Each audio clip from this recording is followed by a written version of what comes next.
Well, Brisbane play the Richmond Footy Club, a team. Talk about hoodoos, Ross.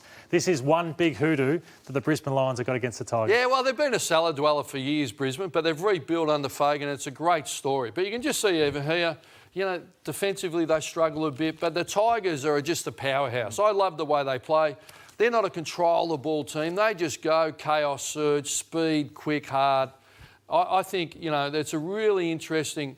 Brisbane are a lock-it-in team. We'll see the vision and how the Tigers took care of that. Well, they took care of the Lions last year. Qualifying final, it was a Tiger domination. Here they come. First time in a decade. The Lions are playing in September.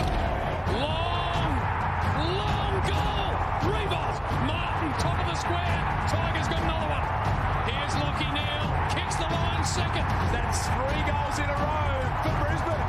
And Rioli, a bit of Rioli. Genius. Here comes Dusty on the left. He's got 4. They're just emphatic at the moment, the Tigers. Dusty Martin for number 5. There it is. Dusty lost his footing, threw it back out. It was a dead set throw, and Rion's got the goal anyway. Martin, can he go with 6? Bending. Yes, he can. It has been a celebration of the brilliance of that footballer. The Tigers are through to their 3rd prelim final in a row. They've won it by 47 points.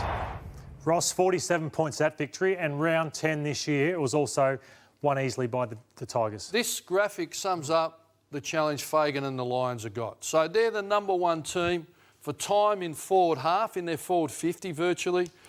They lock it in there and they get it back number 1 in the AFL. When you're bringing it out, they get it back 23 times a week on average, and their pressure factor's high. Well, against the Tigers halved it. They took away their pressure game and the ability to get it back off them. Time in forward half, and they couldn't apply the pressure. And we're going to see one clip, and it just sums up how they do it, Richmond, and they do it incredibly well. Yeah. I think Fagan's got some problems. Yeah, this is one where, Ross, the Lions kick a point. This is how quick the Tigers can rebound out of there. Yeah, so what they do, it's a point, hands on knees. They just go. They'll take the contest on, and you can see the run coming from behind. And the work rate, that's Shy Bolton here. He's unbelievable, just working off. While they're watching the ball, they're gone, the Tigers. They don't muck around. So they disrupt the defence, take a contest, and there's the overlap run. Lockie Neal chasing him, great ball winner. And there's Dusty up the top. And there's Dusty out goal side. So they don't give you time to settle.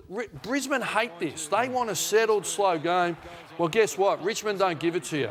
Hooley will be running, Short will be running, Broad will be running. They'll intercept and they'll go. And they just scored an enormous amount from the back half, and Brisbane couldn't stop them. And I think it will happen again. Yeah. Now, I want to look at matchups. So the Richmond forward line, no Tom Lynch. How do Brisbane match up against it? Because, and I've got this one as the key matchup. So I'd put Andrews onto Revolt now that Lynch isn't playing. And all of these, you know, he's an important player, Lambert, for them. But I just wanted to highlight this one. Last year, he kicked 6 goals in the qualifying final. 5 of them were different opponents. So there was not one matchup, Ross. So my thing would be, I don't care what happens, we shuffle the deck chairs, and Gardner, you're the man. You can match him physically the most, and you've got to play him the whole time. And if I was Gardner, I'd love this graphic, because guess what? He won't be playing there. Yep. He'll be down here on his own, and they'll all be up. So, and Dusty struggled in the midfield a bit early last year. They put him forward, and Edwards went inside. He just turned the game. If you look at the other matchups, Art's quick. Lambert runs all day. Rioli and Consent, they're not quick, those are. Starcevic a bit of pace. I think they get them for pace. As long as Riewoldt can bring the ball to ground, they'll be going really well. Because I think Lynch out, he really handled Andrews last time. So I think if they only really... Andrews playing a really dominant game in the air. But I think Jack experienced enough. The Tigers bring it to ground. They've got pace. And handling Martin out the goal squares. But Gardner's, stand up. That's reputations are made or broken in finals. And also his kicking goals nice and early. Chris Fagan was asked about their inaccuracy during the week. Have you looked at the goal kicking accuracy over the last 3 or 4 weeks in the AFL? Have you? No. Do you know where we sit? Probably near the top, I'm guessing, top if 4. you bring it up. Top 4. So we've done, as always, we've continued to work on it, and we've turned it around the last few weeks. So we look forward to a continuation of that on Friday night. Is that a coach building his players up there? I love that. We're talking about coaches not under pressure. Fagan's been pretty cool, calm and collected for a number of years. But guess what? That's the tension showing. He didn't like the question. Yeah. It is an issue. And it's not their forwards. They go to about 62%. Hipwood and Charlie Gardner and Lincoln McCarthy. It's their midfielders. McCluggage, 4-14. Lockie Neal hasn't kicked the goal. Since round 11, he hasn't kicked one. For 11 weeks. So, and Zorko's been missing. I think, and the Tigers put you under enormous pressure. They'll know. The first guys have got a big responsibility to take shots to nail them, to give the team some confidence. Who do you like in this one, Ross? For me, the Tigers. Yeah. Tigers for me too.